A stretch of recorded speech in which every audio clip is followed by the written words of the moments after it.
जय श्री राधे। कर्म योग वास्तव में कर्म संन्यास से बड़ा है। हम क्यों कहते हैं, इस बात को समझो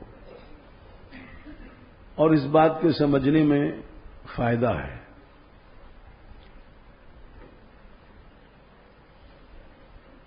अर्जुन ने पूछा, महाराज कर्म संन्यास बड़ा कि कर्म योग बड़ा? तो भगवान बोले कर्म योग बड़ा है। कर्म सब संसार संन्यास को बड़ा मानता है। तो ये 5वें अध्याय में गीता में प्रश्न किया है। पहले श्लोक में संन्यासम कर्मणाम कृष्ण पुनर्योगम च शंससि। एक तरफ तो आप संन्यास भी कहते हो, कर्मों से संन्यास, एक तरफ कर्मयोग, दोनों बात आप कहते हो। तो दोनों में बड़ा फिर किसको माना जाए और किसको किया जाए? संन्यासम कर्मणाम कृष्ण पुनर्योगम च शंससि यत् श्रेय एतयोरेकम। एतयो, इन दोनों में जो एक बड़ा है, श्रेय ज्यादा, तन्मे ब्रूहि सुनिश्चितम, उसको हमको आप निश्चय करके कह दीजिए। इस पर बहुत झगड़ा चला था। हम बहुत छोटे थे जब पढ़ते थे, तो ये झगड़ा बहुत बड़े बड़े हिंदुस्तान के विद्वानों में चला था। गीता प्रेस में जयदयाल गोविंदिका जी वगैरह थे, ये महापुरुष थे। इन्होंने गीता प्रेस की स्थापना किया, सारे संसार का कल्याण हुआ, ऐसा नहीं कि, लेकिन गृहस्थ थे, सेठ थे और ये मारवाड़ उधर होते हैं, मारवाड़ी पैसे लोग राजस्थान में। भाई पैसे के बिना तो इतना बड़ा प्रेस कैसे? जिस समय गीता प्रेस स्थापित हुआ है वो हिंदुस्तान की बड़ी खराब हालत थी। न भागवत मिलती थी, न रामायण मिलती थी, न गीता मिलती थी। वेंकटेश छापा खाना बंबई में था, बहुत महंगी बेचता था। हमें इसलिए पता है कि हमारे पिताजी की भी पुस्तकें थी ज्योतिष शास्त्र पर, वो विश्व में अद्वितीय थी। तो खुद वेंकटेश छापा खाने वाले ने कहा, इसकी कॉपीराइट हमको दे दो। मनुष्य का हाथ, मनुष्य का पांव, पैर, अकेले पांव पर आज तक कोई विश्व में पुस्तक नहीं। वो ऐसे थे, शक्ल देख के बता देते थे। अब वो कहीं नहीं हो मतलब पुस्तकें संसार में। हम छोटे से थे, जानते नहीं थे। तो इतने बड़े बड़े प्रेस वाले खुद आते थे कि इसकी कॉपीराइट दे दो। तो उस समय गीता प्रेस की स्थापना हुई। घर घर रामायण, भागवत, गीता ये सब पहुंची। तो इतने बड़े ये लोग महापुरुष थे, लेकिन चूंकि मारवाड़ी थे, गृहस्थी थे, तो इनको सन्यासी साधु लोग हीन भाव से देखते थे। तो विवाद चला, कर्म संन्यास बड़ा कि कर्म योग, इस पर बड़े बड़े लेख आए। और हम छोटे से थे, सुनते थे, तो बहुत छोटे थे कि ऐसा ऐसा विवाद चल रहा है। हिंदुस्तान के बड़े बड़े सन्यासी लोग,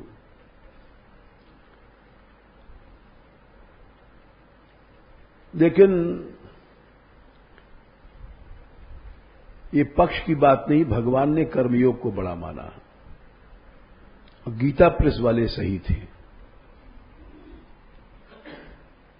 मारवाड़ी है, गृहस्थी है, स्त्री है, पुरुष है, इसका कोई मतलब नहीं है परमार्थ में। जिसमें जैसी योग्यता है,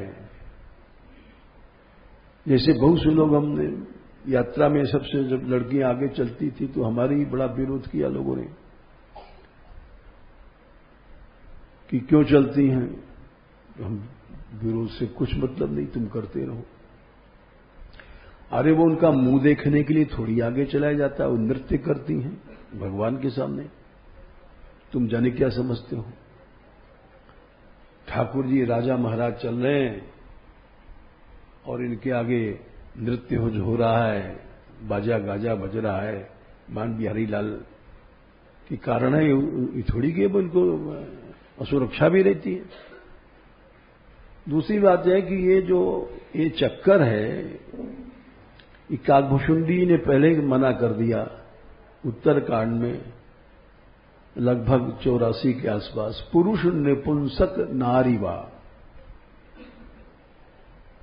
पुरुष हो, स्त्री हो, नपुंसक, हिंजड़ा कोई भी है, वो समान है भक्ति में। किसी जाति का है, किसी देश का है, पुरुष नपुंसक नारीवा जीव चराचर को है, सबको अधिकार है। सर्वभाव भज कपट तजी मोहि परम प्रिय सो। अगर कपट छूट गया तो वो सबसे ऊंचा चला गया। ये नहीं छूटता, कभी भी देख लेना, कभी भी नहीं छूटता। हमने तो जीवन में उदाहरण नहीं देखा, कभी भी नहीं छूट सकता। कुछ न कुछ अंश कपट का रह जाता है। सर्वभाव कपट नहीं छूटता। सर्वभाव कपट छूट जाए तो अभी गणिका वेश्या का जैसे उद्धार हुआ, उसी से उद्धार हो जाए जीव को। कोई न कोई चोरी बची रहती है मन में, और वही चोरी बचती है जिसमें कि उसका विशेष लगाव था। बाकी चीजें बता देगा। जैसे गांधी जी ने एक बार, एक नाम नहीं बताएंगे हम, बहुत देश की प्रसिद्ध थी और परिवार उनका भक्त था। उनको कुमारीपन में कुछ रह गया था, गर्भादि। तो उन्होंने बहुत प्रयत्न किया गांधी जी ने। हम चूंकि वहीं इलाहाबाद में जन्म था हमारा, और कांग्रेस ऑफिस के सामने हमारा मकान था, और सभी बड़े बड़े नेता वहीं बैठते थे। हमारे चाचा थे, वो इलेक्शन लड़ते थे, तो सब बातें हम सुनना करते थे। तो उस लड़की ने सब तो बता दिया, लेकिन बोले ये नहीं बता सकती, क्योंकि उनके परिवार में से ही कोई ऐसी बात थी। बहुत प्रयत्न किया और ये बात कोई नहीं जानता, क्योंकि हम बैठते थे, छोटे थे, लेकिन सब नेताओं में। और तो बातें बता दिया उसने अपनी, लेकिन ये बात नहीं बताई। तो वो यानी 80% निष्कपट हो गई, लेकिन 20% रह गया। क्यों रह गया? एक बड़ी सुंदर बात तुलसीदास ने लिखा है कि मनुष्य जहां विशेष स्नेह या पक्ष या मान होता है, उस बात को बचा जाता है, बाकी और सब बता देगा। ये एक कड़ी है कि ये सहित स्नेह जे अघ हृदय राखे चोर। जहां विशेष स्नेह पक्ष है उसको नहीं बताएगा। कैसे देऊ नाथई खोर। ये बड़ा विचित्र पद है शरणागति के बारे में। एक ही पैदा ऐसा है बड़ा बेजोड़, शरणागति है जीव नहीं कर पाता। तो उसके कई कारण हैं, इस पद में बताए गए हैं। तो हृदय की जो चोरी है वो नहीं जाती जीव की। और कौन सी चोरी? जहां विशेष स्नेह है या विशेष लगाव होता है, और सब आदमी कह देगा कि ये सहित सने जे अघ, हृदय राखे चोर, संग बस किए शुभ सुनाए सकल लोग, और बाकी सब बातें सुना देगा। तो इसीलिए गोसाई जी लिखा कि वो चाहे नीच से नीच प्राणी है, सर्वभाव भज कपट तजे, उसका अगर हट गया है तो परम प्रिय हो जाता है।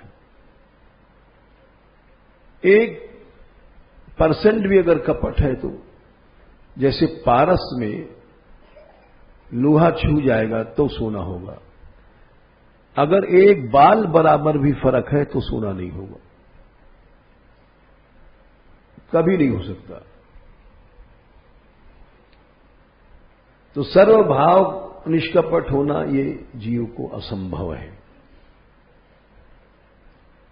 खैर हम बता रहे थे कि व्यवहार की बात सबको,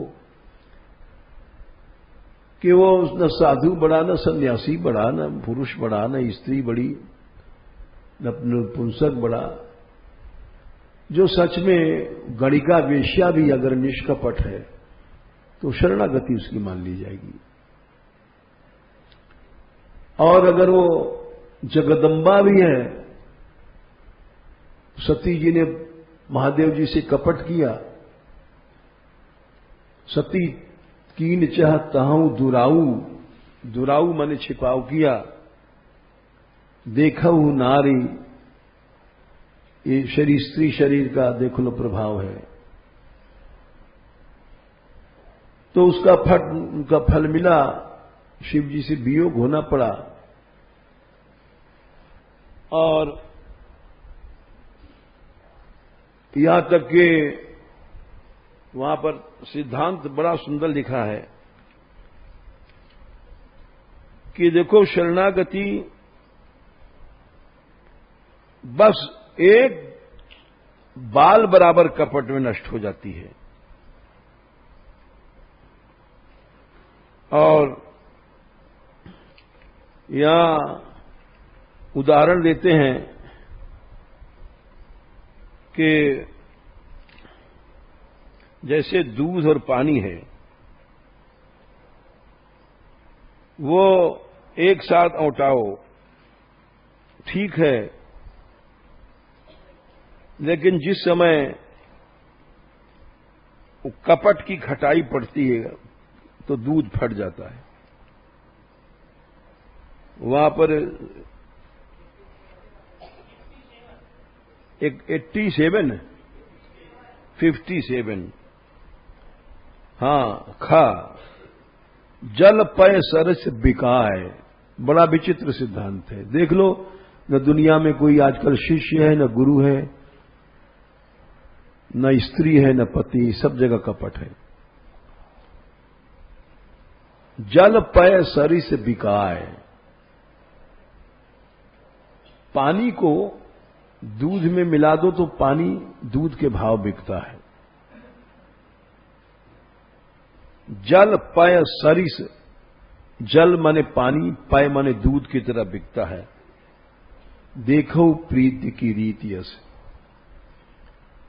यानी पानी है जीव और ईश्वर है दीव, भगवान प्रभु। निष्कपट हुआ, प्रेम हुआ, दोनों एक हो गए तो जीव एकदम दूध बन गया। जानत तुम्हें हो जाई, ब्रह्म बन गया। लेकिन जिस समय कपट की खटाई आई, दूध अलग हो गया, पानी अलग हो गया, खत्म हो गई सब प्रेम, शरणागति, भक्ति सब खत्म। बिलब होए रस जाए, कपट खटाई परत पुन। तो ये इसी के पहले 57 में ही है कि सती जानती है कि हम कपट कर रही हैं लेकिन छोड़ नहीं पाई। सती हृदय अनुमान जान गई, सब जाने सर्वज्ञ की शिव जी जान गए। कीन कपट में संभूषण, सहज नारी जड़ नारी सहज जड़ आज्ञ। तो क्या करें, नारी शरीर ऐसा होता है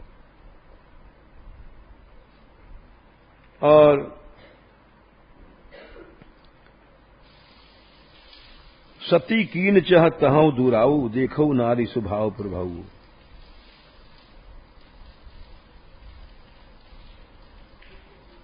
है 153 है। हाँ,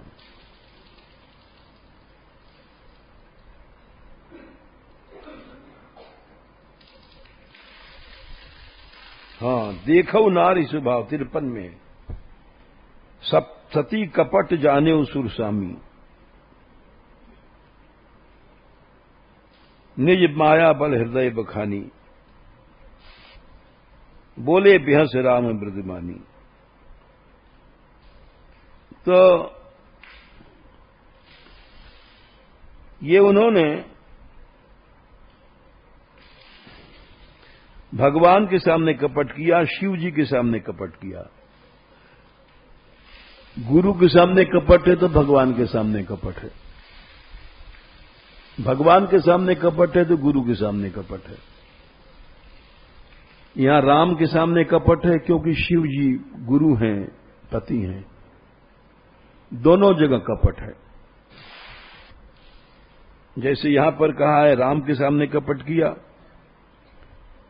सती कपट जाने सुर स्वामी 53, सब दर्शी सब अंतर्जामी, सुमिरत जाय मिटय ज्ञाना, सोई सर्वज्ञ राम भगवाना। सती कीन चाहत दुराऊ, भगवान से कपट हो रहा है। बोले क्यों? देखो नारी स्वभाव प्रभाव, स्त्री शरीर ही ऐसा है, ये हट जाए तो गणिका वेश्या भगवान को पा जाती है। क्या कारण था गणिका प्रिय बन गई? बड़े बड़े ऋषि प्रिय नहीं बन पाए।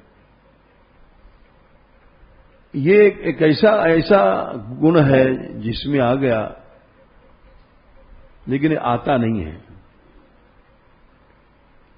जब भगवान के सामने कपट किया तो भगवान ने समझ लिया निज माया बल, क्या करें, जीव माया के अधीन नाच रहा है, हमारे सामने कपट कर रहा है।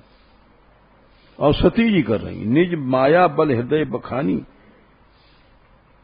बोले बिहस राम मृदुबानी। कपट था सीता को रूप, बामन में पुण्य पुण्य हृदय विचार कर धीसर सीता को रूप। भगवान बोले, पहले तो प्रणाम किया सती जी को, देखो भगवान कैसे उदार हैं। और बड़ों को प्रणाम किया जाता है तो पिता के सहित नाम लिया जाता है, मतलब हमारे आपके सामने पिता भी कोई चीज नहीं है। ये बड़ी ऊंची सभ्यता है। मैं दशरथ का लड़का हूं, आपको प्रणाम कर रहा हूं, ऐसी शरणागति। वहां अपने पिता का नाम लेना मतलब धर्म है, जबकि पिता का नाम लेना पाप है। आत्मनाम गुरूर नाम नामाति कृपणस्य च। लेकिन वहां पर अधर्म भी धर्म हो जाता है शरणागति में, कि हमारा बाप कुछ नहीं है, कोई भी नहीं है। ये बड़ी सूक्ष्म बातें हैं। ने लोग अपना कहीं गए और अपने परिवार की बड़ाई करने लग जाते हैं, अपने बाप की, अपनी मां की। और स्त्रियों में बहुत आदत होती है। हम भिक्षा मांगने जाते थे तो हम नोट करते थे। एक बेचारी गोपी थी, वो हमसे कहती थी, अरे आग लगे या चिकसोलागढ़ में आके मैं मर गई। हमारे बाप जलेबी थे, हम लोग कलेऊ करते बाबा। हाँ कहना पड़ता था, रोटी लेनी हमको कहा। अरे दरोगा आके हाथ जोड़ते हो हमारे बाप के। हाँ जरूर जोड़ते हो। तो ये सब जीव में आदत होती है अपने परिवार की, यानी अपनी आसक्ति, अपनी मान बढ़ाई के लिए। लेकिन यहां पर शरणागति नष्ट हो जाती है। हम बड़े या हमारा परिवार बड़ा या ये सब बड़े, बस खत्म। तो पिता समेत लीन निज नामू, वहां पिता का भी नाम लेना पड़ता है। मैं दशरथ का लड़का हूं, आपको प्रणाम कर रहा हूं। कहो बहोरी कहां वृष केतु विपिन अकेली, यानी मां बाप वगैरह की किसी की सत्ता नहीं है। शरणागति जहां है बस एक उसी की सत्ता रहती है। ऐसे परशुराम जी के उसमें किया है, वो इसका प्रमाण है। जब अधर्म भी कहीं धर्म बन जाता है, और ये जहां परशुराम जी का संवाद आता है और परशुराम जी गुस्सा करके आए हैं, तो वहां भी पिता का नाम लिया है। और खैर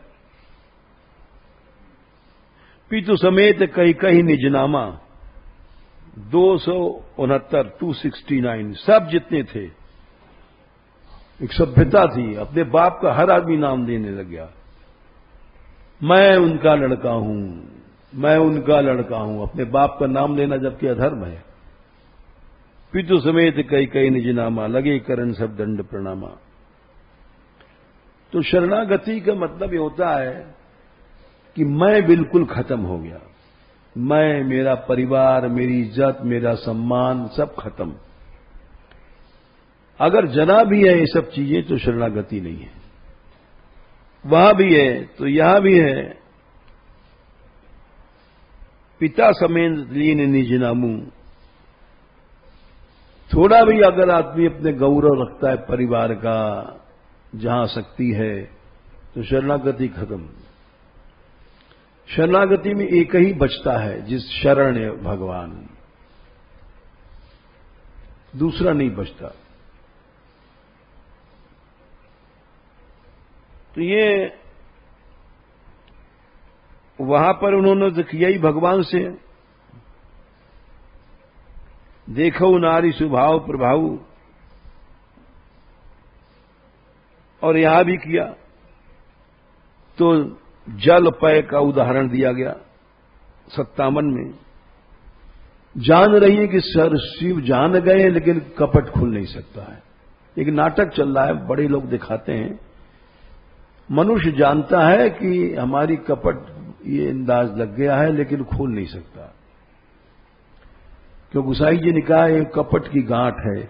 नारायण स्वामी ने लिखा है कि नारायण यही सदन में प्रभु आवे के ही बाट, विकट जटित जौलों नहीं खुले कपट कपाट। कपट की किवाड़े बंद हैं, वहां भगवान कैसे आ जाएंगे। विकट ऐसी किवाड़े जो टूट नहीं सकती हैं। नारायण यही सदन में हरि आवे के ही बाट। हरि भगवान किस रास्ते से आ जाएंगे, नहीं आ सकते तुम्हारे हृदय में। नारायण ये सदन में हरि आवे के ही बाट, विकट जटित, विकट जटित सैकड़ों ताले लगे हुए हैं। विकट जटित जौलों नहीं खुले न कपट कपाट। कपट का कपाट की वाड़ा नहीं खुलती है। नारायण यही सदन में हरि आवे के ही बाट, विकट जटित जौलो नहीं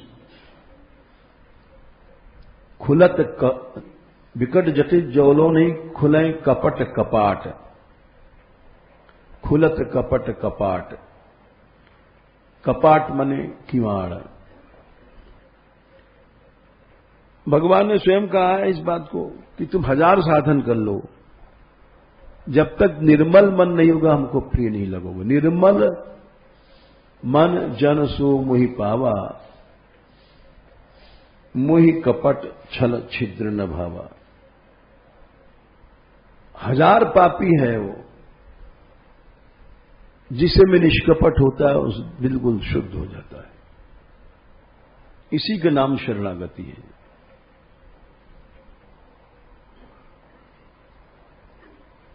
और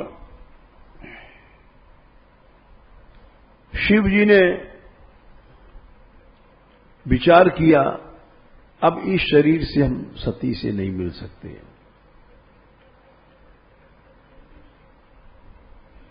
यही तन सती भेंट अब मोहि नाही, 57 शिव संकल्प कीन मन माही। एक तो कपट किया, दूसरी बात है कि इन्होंने सिया जी को रूप धारण किया। अब इस शरीर से हम नहीं मिलेंगे। कपट इतना दूर कर देता है आदमी को, लाखों करोड़ों जन्म की दूरी आ जाती है। बस उनका संकल्प हुआ और आकाशवाणी हो गई, चलत गगन भई गिरा सुहाई, जय महेश भली भगत दृढ़ाई। जय हो शिव जी की भक्ति की। अस्पन तुम बिन करऊ को आना, ऐसा प्रण कौन कर सकता है। राम भगत समरथ भगवाना, स्वयं भगवान हो ऐसे आप भक्त हो। तो सती जी पूछती, आकाशवाणी क्या कह रही है, आपने क्या प्रण किया है। कीन कवनपन कहु कृपाला, सत्य ध्याम प्रभु दीन दयाला। लेकिन शिव जी ने नहीं कहा, ये नहीं कहा हमने तुम्हारा परित्याग कर दिया। यद्यपि सती पूछा बहु बाती, तदपि न कहो त्रिपुर आराती। कह करके जबरदस्ती निष्कपट नहीं कराना चाहिए। जीव में स्वतः जब अंतःकरण स्वच्छ हो जाता है, किसी से जबरदस्ती पूछा जाए तो ये गलत है।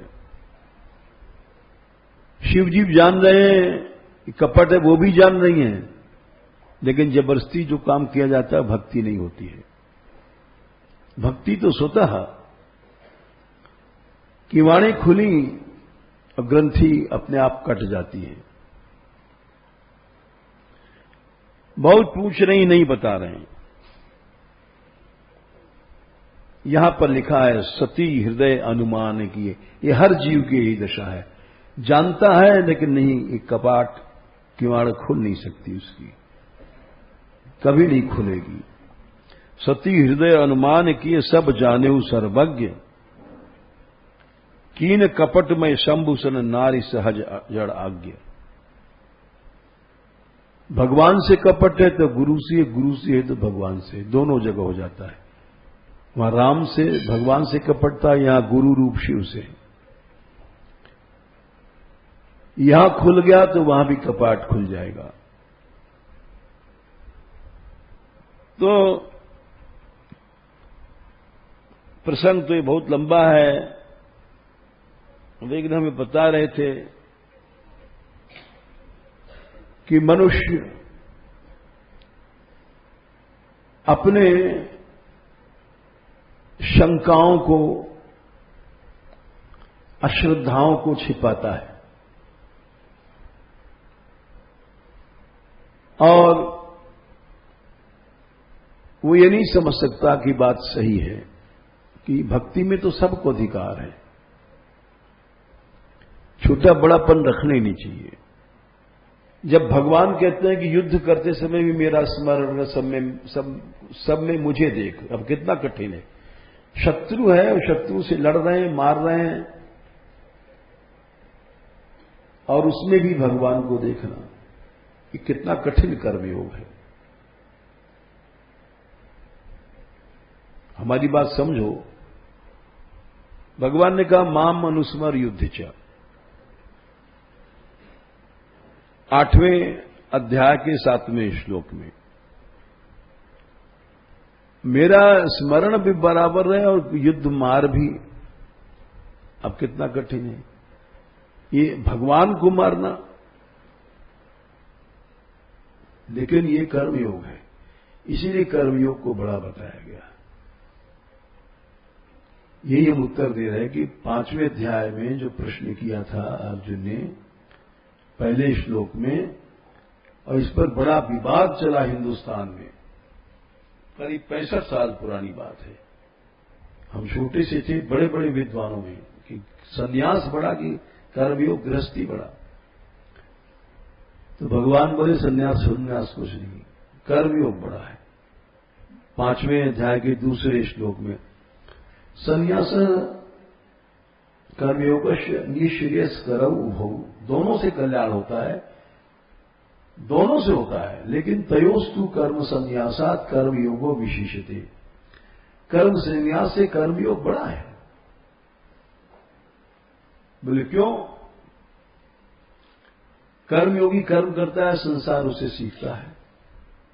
तपस्वी जंगल में चला गया, उससे संसार कहां सीखेगा? एक व्यक्ति तपस्या कर रहा है जंगल में, उससे संसार क्या सीखेगा? और कर्मयोगी कर्म कर रहा है, भक्ति कर रहा है, उसे संसार सीखेगा। इस बात को स्वयं प्रहलाद जी ने कहा है, देख लो 7वां स्कंद 9वां अध्याय, कि जो जंगल में तपस्या कर रहा है लाखों वर्ष से, मैं उसको बड़ा नहीं मानता। प्रायण देव मुनियः स्वविमुक्ति कामा, 44 साफ साफ बात है। समाज का क्या हित हुआ उससे? प्रायण देव मुनिया, हे देव जो मुनि लोग हैं प्रायः, स्वविमुक्ति कामा, अपनी मुक्ति की इच्छा से, स्वार्थ है, मौनम चरंती, मौन है एकदम, कोई इंद्रिय वहां, सब इंद्रियां अंतर्मुख है। इतनी ऊंची स्थिति है, सभी इंद्रियां अंतर्मुख हैं, इतनी ऊंची स्थिति पर पहुंच गए हैं। यानी जब इंद्रियां अंतर्मुख हो जाती हैं तो पातंजलि जी ने लिखा है, चित्त स्वरूपानुकार इवे स्थिति इंद्रियाणाम, चित्त जैसे चमकता है वैसे इंद्रियां भक्त की चमक प्रकाश पैदा हो जाता है, उसको प्रत्याहार कहते हैं। हमारी इंद्रियां गंदी हैं भोगों से, उसमें रोशनी नहीं है। जिस समय स्व विषया संप्रयोगे चित्त स्वरूपानुकार ये स्थिति इंद्रियाणाम, ये सूत्र है। जब इंद्रियां अपने अपने विषयों से नहीं मिलती हैं, स्व विषया असंप्रयोगे, अपने अपने विषयों से जब नहीं मिलती हैं, तो चित्त जैसे चमक रहा है सतोगुण से, वैसे इंद्रियों में चमक पैदा हो जाती है। तो अब यहां प्रहलाद जी कह रहे हैं कि सभी इंद्रियां उसकी मौन है, जंगल में ऐसा तप कर रहा है। प्रायण देव मुनिया स्वविमुक्ति कामा मौनम, लेकिन अपनी मुक्ति की इच्छा से, चरंती बिजने न परार्थ, परोपकार तो वहां है ही नहीं।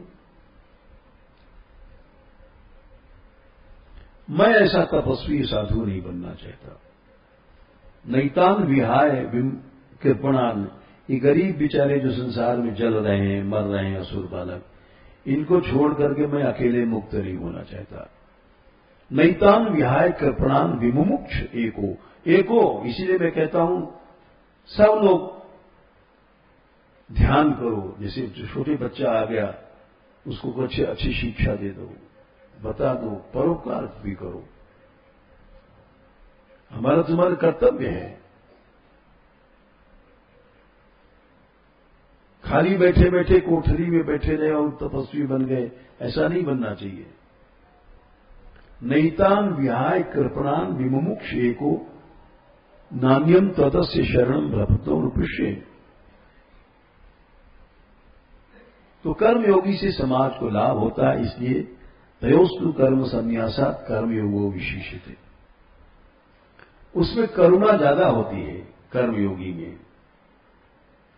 हर काम करुणा के साथ करो। अब देखो, इसका भी प्रमाण ले लो। जैसे किसी को हम हटाते हैं, अब जैसे रात को ठीक है इंतजाम करते हो कौन आदमी कहां बैठा, लेकिन वो रास्ता गलत है, उसमें कठोरता नहीं होना चाहिए, करुणा होना चाहिए, दैन्य होना चाहिए। अधिकार बुद्धि से तो अपराध है। हर काम करुणा से होना चाहिए। इससे भगवान मिलते हैं। मैत्रेय ध्रुव जी से कहा है, और तो क्या, तुम ध्रुवी बन जाओ। तितिक्षा ये आता है चौथे स्कंद में 11वें अध्याय में आएगा शायद।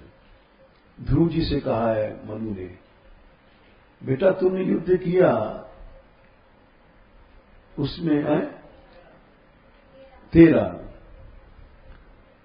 अब हम तो ध्रुव हैं भी नहीं, अपने तो कुत्ता बिल्ली हैं। तुमको बेटा तितिक्षा सहनशील होना चाहिए, करुणा होना चाहिए, मैत्री होना चाहिए, और समत्व बुद्धि से करोगे भगवान प्रसन्न हो जाएंगे। भगवान प्रसन्न नहीं होते। श्लोक समझो, इस तरह से तुम कर्म करोगे, तुम सन्यासी से बड़े हो। तितिक्षा करुणया मैत्र्या चाखिल जंतुषु समत्वेन च सर्वात्मा भगवान संप्रसीदति। किसी को हटा रहे हैं, वो भक्त आया है, खरी तो बेचारा दिमाग का वैसा ही है, क्या किया जाए। ये तो हम भी तुमसे ज्यादा हमारे पास ऊपर छत में पहुंचते हैं जब ये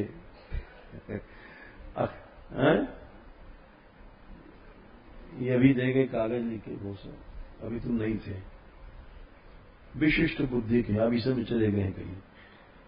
तो वो नहीं मिले, हाँ फेंक वही है, हाँ वही है। तो हमारे ऊपर ही पहुंचा, उस समय हम थोड़ा सा पाठ करते हैं, जैसे कागज लेके लाए, पॉइंट हमको समझाने जाते हैं, बेचारे क्या करें।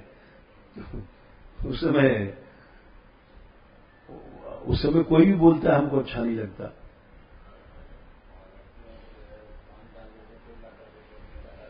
हाँ, कुल्ला कर देते हैं, लड़कियों पे पानी डाल देते हैं। हाँ, बस समझ गए।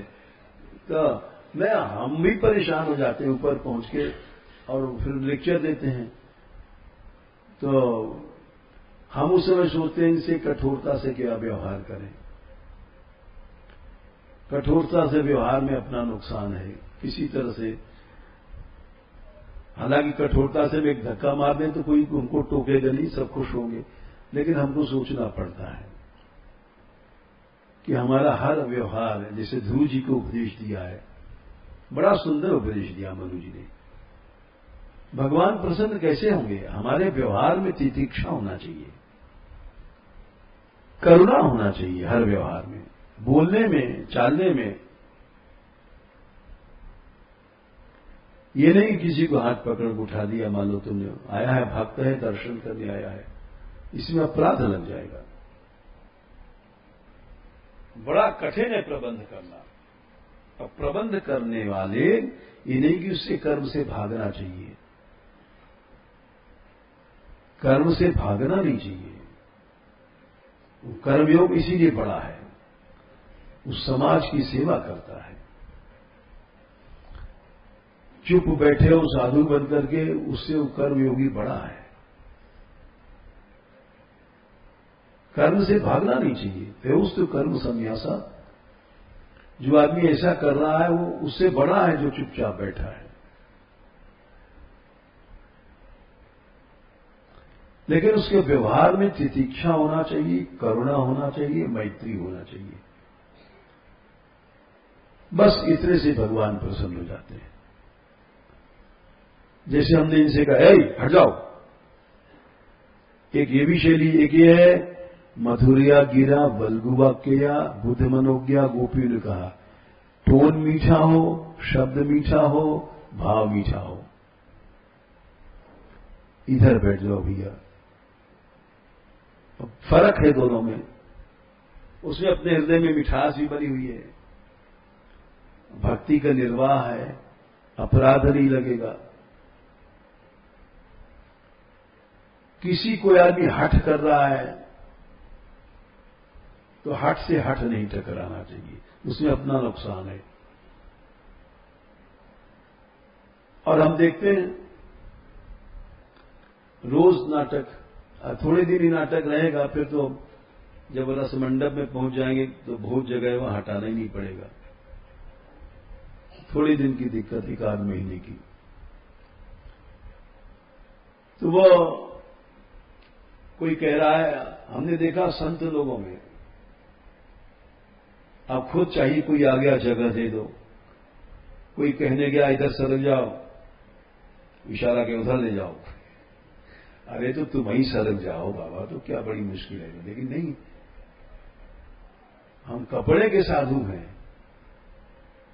अब हमारे अंदर करुणा, मैत्री, ये सब चीजें नहीं आई हैं। इशारा करें उधर ले जाओ। तो एक एक क्रिया से अंतःकरण का पता पड़ जाता है। एक बड़ा सुंदर श्लोक है कि जैसे एक्सरे से भीतर दिखाई पड़ता है, नस कौन सी कहां है, ये सब चीजें हैं, वैसे मन का भी एक्सरे कैसे है।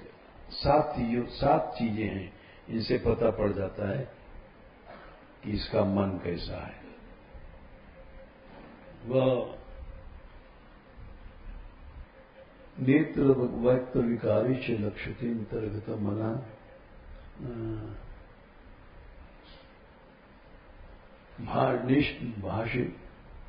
भाषितेन चेष्टया भाषितेन च दो आकार है। ठीक है, पहला शब्द भूल रहे थे। देखो 7 चीजें, आकार, इंगित, गति, आकाराई इंगितई गत्या, चेष्टया भाषितेन, चेष्टा 4, भाषण 5, नेत्र का विकार और मुंह का विकार, 7 चीजें हैं। 7 चीजों से पता पड़ जाता है इसका मन सात्विक है कि राजस है कि तामस है कि पापी है कि पुण्यात्मा है। आकार, सबसे पहले आकार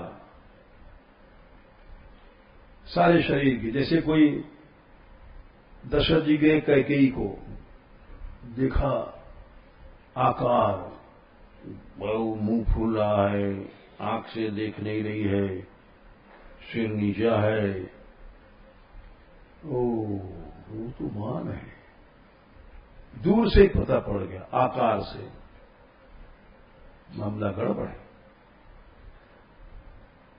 तुम किसी से मिलने गए और मुंह फेर कहीं और बैठा है, बस कहने की जरूरत नहीं, दूर से ही पता पड़ गया मामला क्या है। यहां पर आकार से पता पड़ जाता है। इंगितई, उसके इशारे क्या हैं। आकार इंगितई, गत्याचार से पता पड़ जाता है। आइए बैठिए, लेफ्ट राइट करके चले गए, ओह ठीक ठीक ठीक, उच्चार से पता पड़ जाता है मामला क्या है। आकारैर इंगितैर गत्या, चेष्टा, शरीर की चेष्टा क्या है। हमने कहा आप सुन रहे हैं, मुंह फेर कर लिया, मस्त समझ लो मामला गड़बड़ है। भाषितेन, मैं आपसे कुछ कहने आया हूं। हाँ कहो, क्या बात है। पता पड़ गया भाषण से क्या मामला है। ये पांचवा, नेत्र दिख ही नहीं रहा है, देखा लो।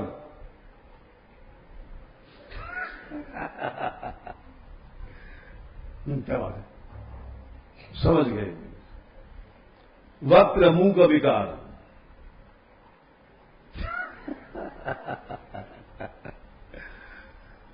तो इन 7 चीजों से एक्सरे हो जाता है मन का।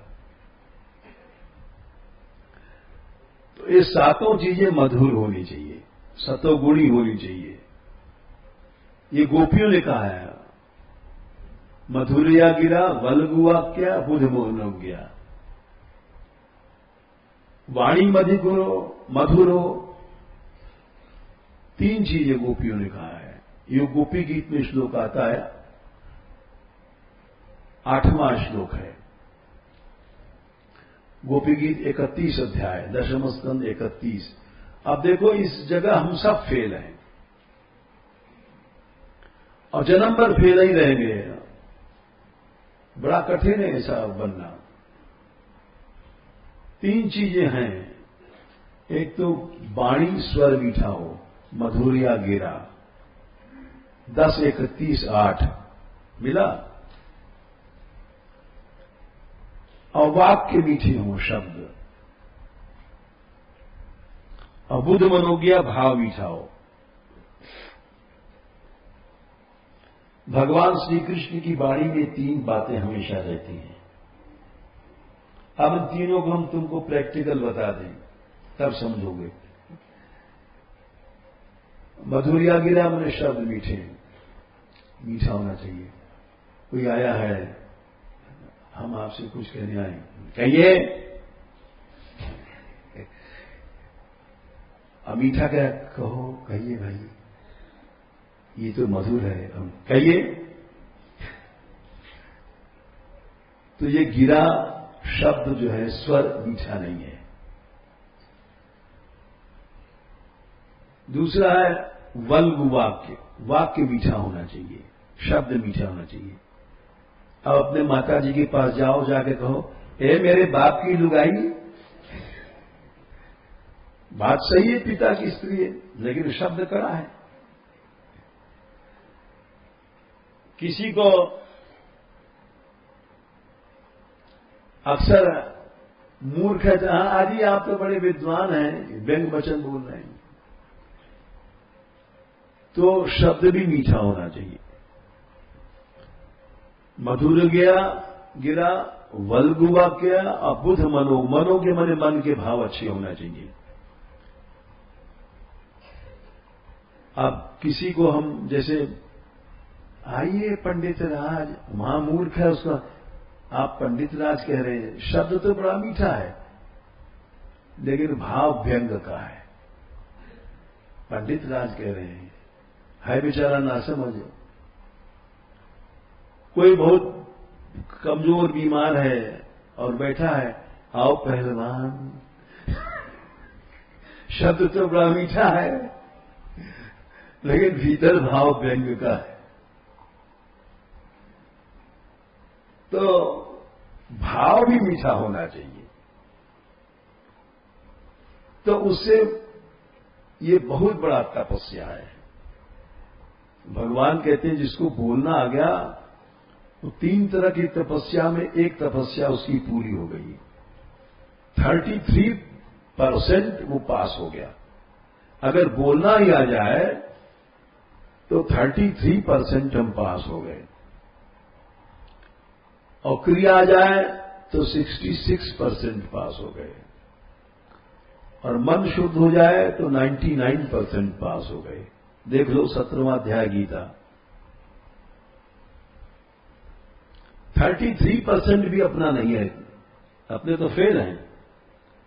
17वें अध्याय में 14, 15, 16 शरीर का तप, देव द्विज गुरु प्रागे पूजन शौच मार्जवम, 5 चीजें। ये हो गया तो शरीर का तप पूरा हो गया। 5 चीजें हैं तीनों में। शरीर के तप में 5 चीजें हैं। गिन लो। पूजन माने देवता, द्विज, गुरु, ब्राह्मण, इनका पूजन सम्मान करना। पूजन 1। शौच पवित्रता, आर्जव सरलता 3, ब्रह्मचर्य 4, अहिंसा 5। जैसे 5 उंगली बनकर के मुठ बनता है, मूठ। ये 5 चीजें हैं तो शरीर का पूरा, बिल्कुल पूरा, कोई ब्रह्मा तक टोकने वाला नहीं है।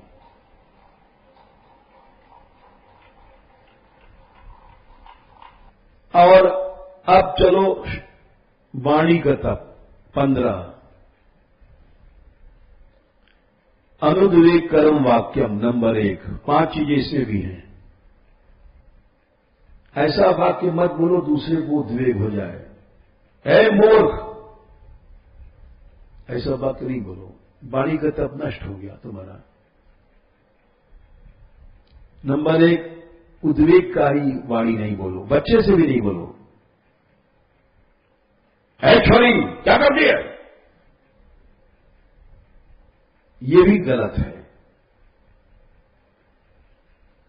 उद्वेग का ही वाणी वाली बिल्कुल खत्म कर दो, इससे वाणी अपने नुकसान होता है। दूसरा है सत्य, वाणी का तप। अनुद्वेग कर्म वाक्यम सत्यम और प्रिय हितम। प्रिय हो और हितैषी वाणी हो। प्रिय और हित 4। मीठा बोलो और हितैषी वाणी। ये नहीं कि किसी ने कहा इधर कहां रास्ता है, इधर से चले जाओ, कांटे में घुसा दिया। ऐसी मीठी वाणी नहीं बोलना चाहिए। वो हित भी होना चाहिए। इधर से चले जाओ, मर गया कांटे में बेचारा। तो प्रिय के साथ हित भी होना चाहिए। अनुद्वेग कर वाक्य, सत्य, प्रिय, हित 4। और 5वां है नाम जप नाम कीर्तन, यानी स्वाध्याय का अभ्यास, नाम जप का अभ्यास। जितना कीर्तन करते हो उतना ही महत्व है ऐसी वाणी बोलने का। 5 चीजें हो गई। शरीर में 5 चीजें, शरीर के तप पे 5 चीजें बताइए, वाणी में 5 चीजें बताइए। 33% शरीर के तप, 33% और जोड़ दो वाणी का तप, और 33% मन का, तो 100% रिजल्ट आता है। भवसागर पाप। और शरीर से बड़ा तप है, वाणी हर समय गड़बड़ है हमारी।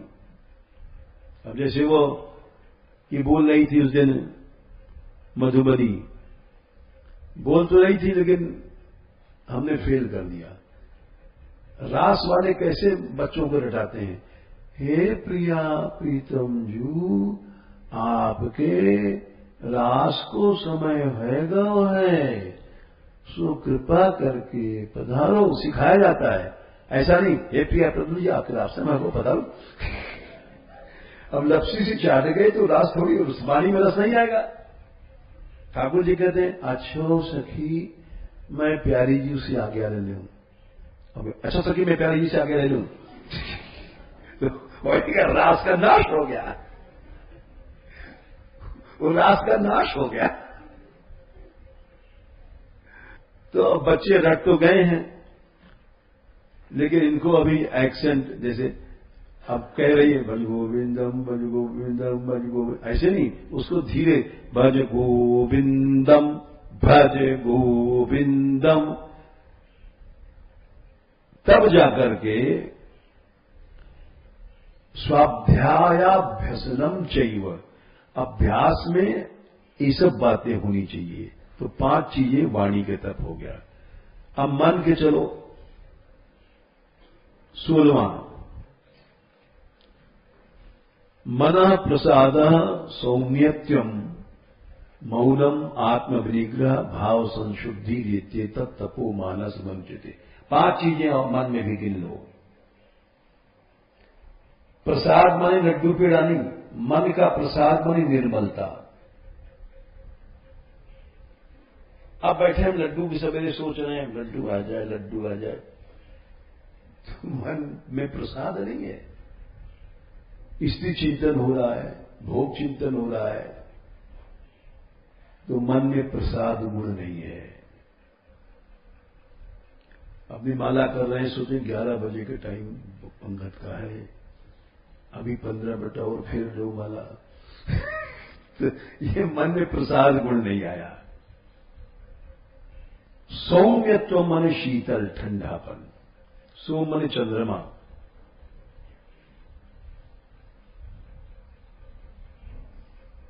सदा मन शीतल रहे। ये पजर वजर लोग खत्म हो गए, द्वेष वेश, सौम्य भाव है मन में। अधिक शीतल हो, चंद्रमा से ज्यादा सौम्य में ही भाव प्रत्यय हो जाता है। सोमस्य भाव सौम्यम, और सौम्य से भावम सौम्यत्वम, इतना शीतल हो कि प्रलय भी हो रही है तब भी इसमें गर्मी ना आवे, कभी गर्मी ना आवे। 11वें स्कंद में सच्चे भक्त का दूसरे अध्याय में लिखा है, भगवत उर विक्रमांगी शाखा नख मुख मणि चंद्र क्या निरस्त तापे हृदय। आखिर में आता है, हृदय कथम उपसीदताम सबौ तुम्हें भगवान, कभी ताप नहीं आवे। भगवत उर विक्रमांगी शाखा, क्या संख्या है? 54। अर्क ताप, सूर्य का ताप कैसे चंद्रमा में आएगा? तो सौम्य होना चाहिए भक्त को। जब सौम्य रहोगे तो अपने आप बाड़ी मथन, अरे तो किसी को झकझोरोगे, उठाओगे, डांटोगे, फटकारोगे, तुम्हारे हृदय में सौम्य भाव है ही नहीं। नंबर 2 सौम, तीसरा भाव शुद्धि, शुद्धि नहीं संशुद्धि, एकदम संशुद्ध भाव।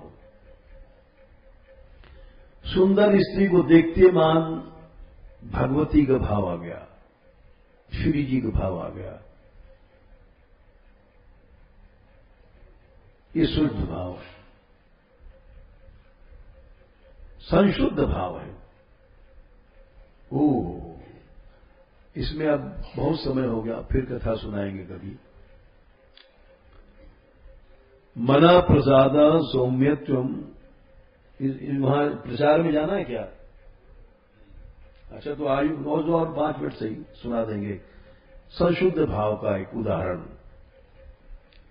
पहले 5 संख्या पूरी कर लें। मना प्रसाद 1, निर्मलता, सौम्य शीतलता,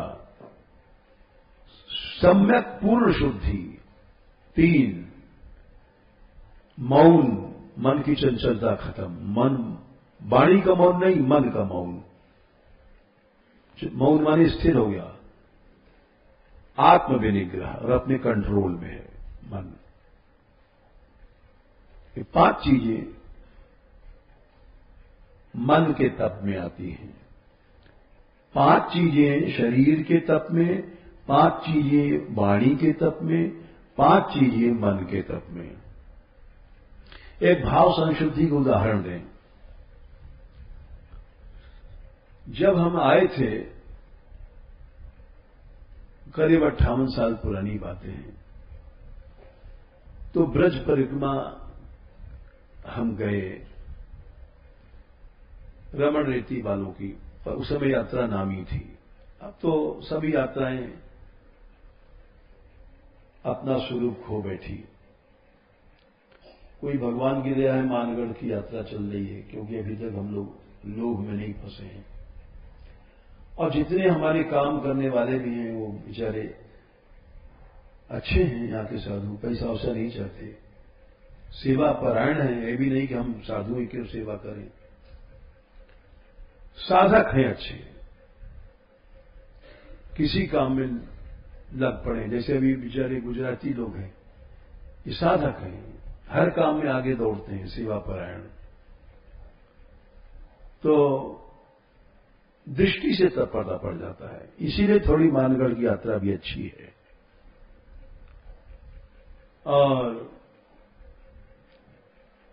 तो उनकी यात्रा में हम गए थे, तो हमारे साथ एक निर्वाण जी एक संत थे, बड़ा अच्छा शरीर, लंबा और स्वस्थ, जटा और कपड़ा अपना नहीं पहनते थे, भभूत रमाते थे, सबसे पीछे चलते थे। और हमारा उनका प्रेम था।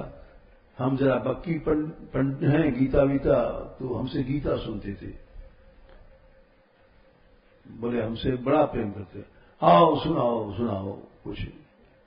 तो हमारा उनका प्रेम हो गया। हम दोनों पीछे चलते थे, एकदम यात्रा के पीछे।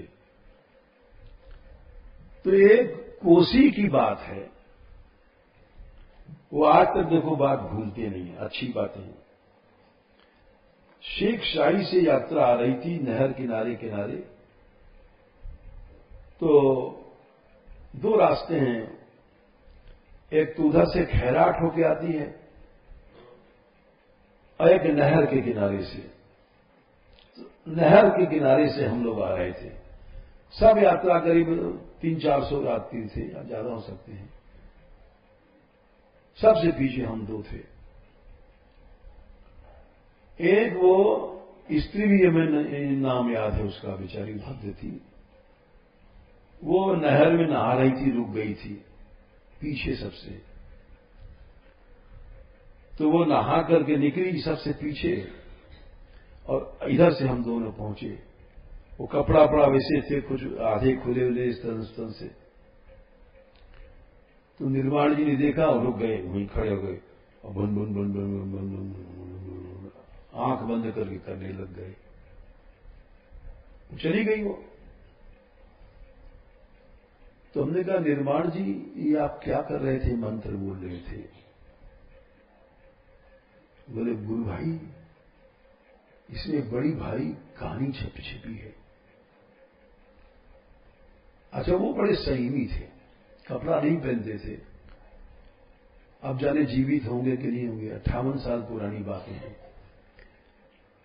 वो ऋषिकेश वगैरह के ऊपर रहते थे। बोले जाड़ा लगता था तो हम दौड़ते थे, कपड़ा नहीं पहनते थे, बस धूनी रमाते थे। ज्यादा जाड़ा है, बर्फ गिर रहा है। तो बोले हम एक बार घूम रहे थे तीर्थों में, काशी पहुंचे थे, अकेले थे। तो काशी में के पास एक गांव में से निकले, तो साधु भिक्षा मांगता है। तो एक बड़ा ऊंचा मकान, फाटक, वहां गए, नारायण हरि किया। एक बहू सी निकली, क्या लोगे नारायण? बोले भिक्षा लूंगा देवी। बड़ा सुंदर उनका शरीर था। और वो कहां रुके हो? बोले जो बगीचा है मैं वहां आसन मेरा है देवी। अच्छा, भिक्षा दिया, चले गए। रात को चांदनी रात थी। उस स्त्री का इतना, लड़की समझो बहू समझो, आकर्षण कि रात में पहुंची। और कैसे बहुत बड़े घर की स्थिति, बहुत गहने वहने पहन करके। बोले हम भजन काफी रात तक करते थे, 12 बजे तक किया, सो गए गहरी नींद में। बोले जब हम सो गए हमें पता नहीं था, वो हमारे आकर के मजाक के लिए पेट पर बैठ गई, जगाने की जगह। और जब पेट पे बैठ गई तो हमारी दृष्टि खुली, तो देखा सुंदर रूप, सुंदर आभूषण, गहने, देवी के भक्त थे वे। ओहो, आज तो मां आ गई, साक्षात दर्शन दे रही है। और उनके तो आंसू गड़बड़, शरीर कांपने लग गया। और बोले माता इतने दिन बाद तुमने दर्शन दिया, मैं कितने दिन से तेरा मंत्र जप रहा हूं। वो कहे नहीं निर्वाण जी, मैं माता नहीं हूं, मैंने तुमको भिक्षा दिया था, आज आए थे। बार बार कहे, और उनको नहीं, मां कपट कर रही है, आज तूने दर्शन दिया। बोले हमको क्या मेरी बुद्धि हो गई कि हमको विश्वास ही नहीं आया। वो हमको ऐसे ऐसे झकझोरे दूसरे हिसाब से, और उनका वाह आज कृपा कर दिया माते ने। निराश हो गई। अच्छा तुम आना, हम वहां हमारी वही जहां तुमने कल भिक्षा मांगा, तुम देख लोगे तो विश्वास करोगे। बहुत देर तक वो चली गई हो। ये अपने उसी आवेश में रहे। सवेरे आवेश उनका, प्रेम आवेश उतरा तो गए। उन्होंने देखना चाहिए तो सच में उस घर में घुसे तो ध्यान से देखा, वही निकली। बोले देखो ये मेरा घर है, जानते हो ना, हमने कहा था तुमसे। अब ध्यान से देखा उन्होंने, वहां से भिक्षा लेकर के बोले मैं वहीं से उसी समय गांव से भाग गया,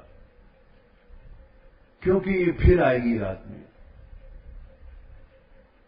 तो वो कहते थे कि जब मेरे सामने कोई भी युवती स्त्री आ जाती है, और वो एक बहुत बड़े भक्त की, नाम नहीं बताएंगे, जवान स्त्री थी, ऐसे से निकली थी नहा करके। वो बहुत बड़ी यात्रा की सेवा करता था, पैसा धेला से भी। तो